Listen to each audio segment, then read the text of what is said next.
టాలీవుడ్ని drugs పూత నీడలా వెంటాడుతుంది. గత కొద్ది రోజులుగా ఈ కేసులో పలువురు సినీ ప్రముఖుల పేర్లు వినిపించిన సంగతి తెలిసిందే.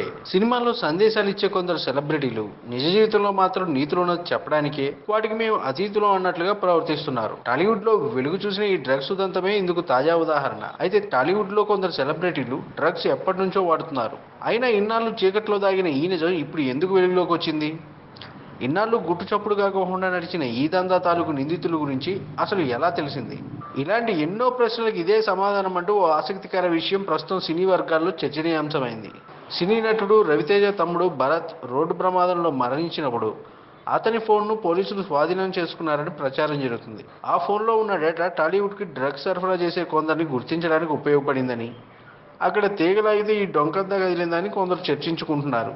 పూర్తిగా భాగవతం బయటకు రావడానికి ఇదే కారణమని చెప్పలేం, కానీ ఇది కూడా ఒక కారణమే అంటున్నారు. రవితేజ తమ్ముడు భరత్ గతంలో కూడా డ్రగ్స్ ముఠాతో పట్టుబడిన సంగతి తెలిసిందే. భరత్ అన్నయ్య రవితేజ పేరు కూడా ఈ డ్రగ్స్ కేసులో వినిపించడంతో భరత్ కాల్ లిస్టుపై ఎన్నో అనుమానాలు వ్యక్తమవుతున్నాయి. భరత్ బ్రతికుంటే ఈ నోటీసులు అందుకున్న వారిలో అతను కూడా ఒకడు అయ్యేవాడని సినీ జనం మాట్లాడుకుంటున్నారు. ఈ వీడియోపై మీ విలువైన కామెంట్స్ ని మాతో షేర్ చేసుకోండి. అండ్ ఇంకో విషయం, సబ్స్క్రైబ్ చేయడం మర్చిపోకండి.